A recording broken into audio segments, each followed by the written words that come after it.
Good morning from the LAX Hilton. Today I'll be flying with American Airlines on their Transcon business product from LA back to JFK. So I hope you enjoy the video. Thanks for coming along with me for the ride. Let's go. As a BA Gold card holder, I was eligible to use American Airlines Flagship Check-in service at LAX, which starts with a separate curbside check-in zone and provides an escort to the front of the security queue. Today I'm going to be visiting American Airlines Flagship Lounge here at LAX, although it's worth noting that as a BA Gold card holder I would also have had access to the One World Business Class Lounge and Qantas First Class Lounge across in the Tom Bradley terminal. As you arrive on the second floor, you have the Admirals Club to the right and the Flagship Lounges to your left. American's Flagship Lounges are a significant step up from their usual Admirals Club lounges and represent the best lounges that they offer.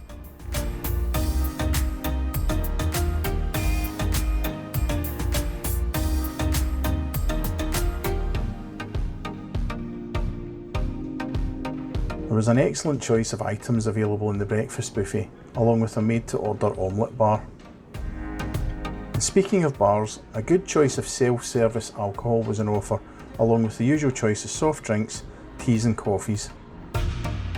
It's a really lovely lounge with high ceilings, fantastic views out over the airport and plenty of seating available during my visit.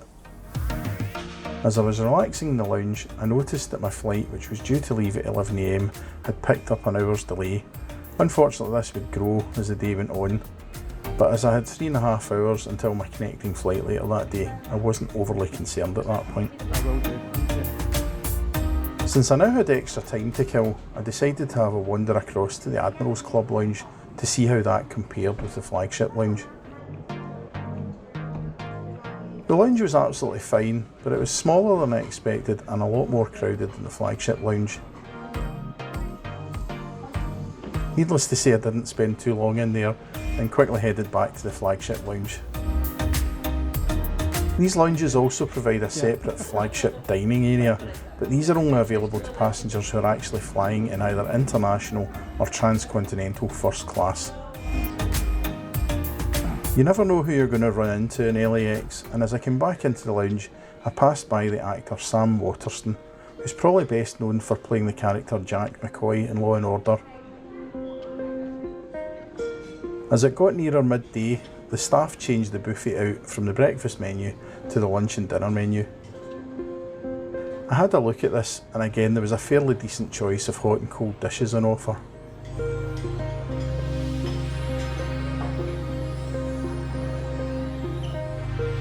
I sat down and decided to pass the time by watching some of the aircraft movements outside the window on this beautiful sunny Californian day.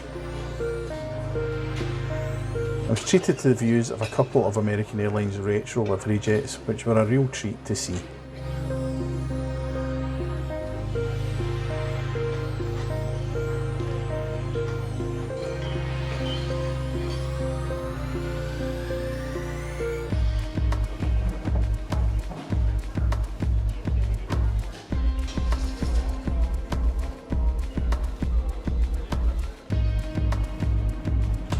My flight was called for boarding around 12 o'clock, so I decided to head along to the gate where I found that boarding was already underway.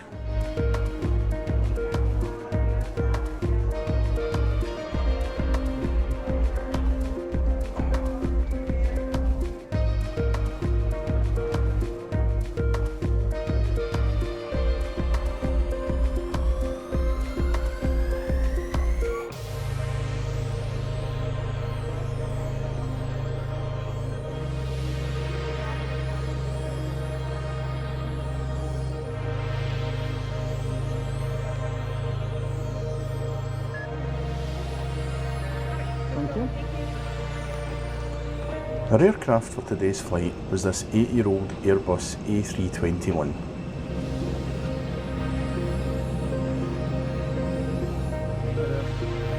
As the flight was busy, I wasn't able to film around the seat much, but I have a more in-depth review of the seat in the video above.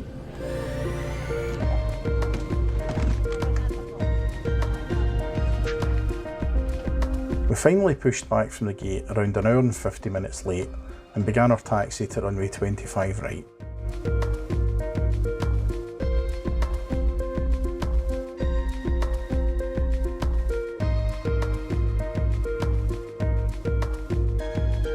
Unfortunately, our taxi came to a halt when we picked up an additional ground delay due to ongoing weather issues at JFK, meaning we sat in the taxiway for a further 30 minutes before finally taking off into the clear California sky.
If you're enjoying the video, please don't forget to hit that like button, leave me a comment and subscribe for new videos every Thursday.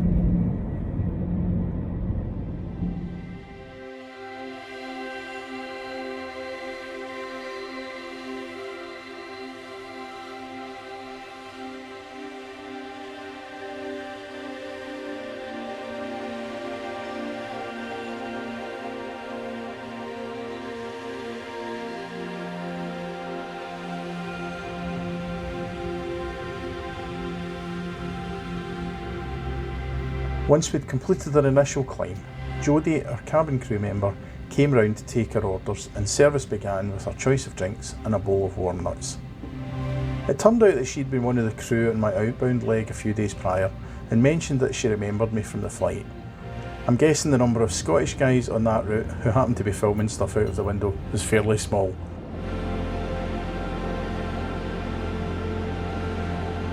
We were served a starter of lemon rosemary chicken with a side of mesclun salad. For my main, I had pre-ordered the barbecue short rib, which was really good, and for dessert I went with the ice cream sundae with hot fudge, cream and nuts. After dinner, it was time to sit back, watch some movies and enjoy the views outside the window.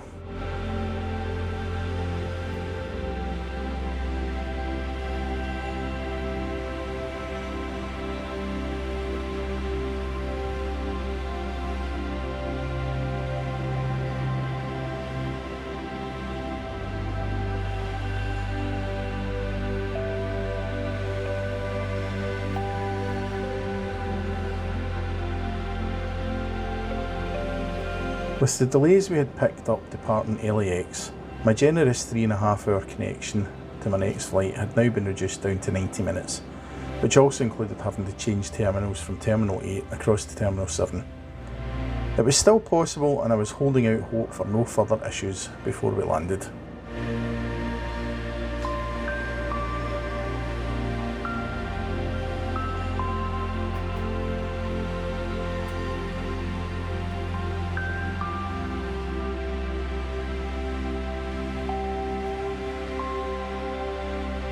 I managed to doze off for a few hours and woke to this gorgeous sunset sky.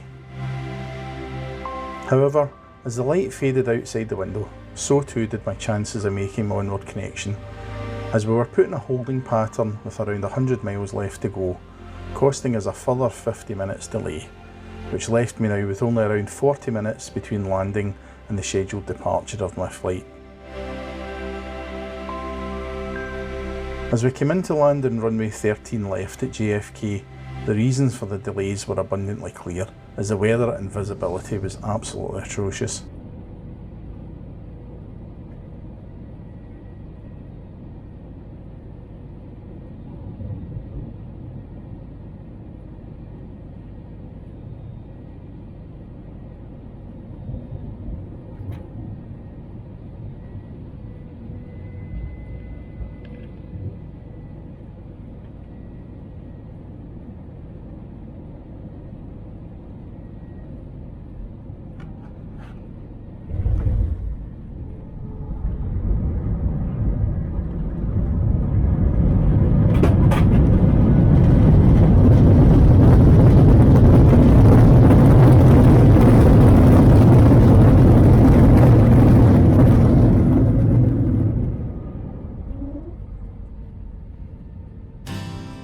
After landing, we had a short and very wet taxi to the terminal, where we pulled on stand at gate 39 on Concourse C, meaning I was about as far away as possible as I could be from Terminal 7. Sadly, despite making best possible speed through the airport and across to Terminal 7, I missed my onward connection, which meant an unplanned overnight stay in New York. Unfortunately, these things sometimes happen, which is why I tend to build in a few hours between connecting flights, but even that isn't always enough. Thank you so much for watching. I hope you've enjoyed the video. If you have, please remember to leave me a comment, hit that like button and subscribe to the channel for new videos every week.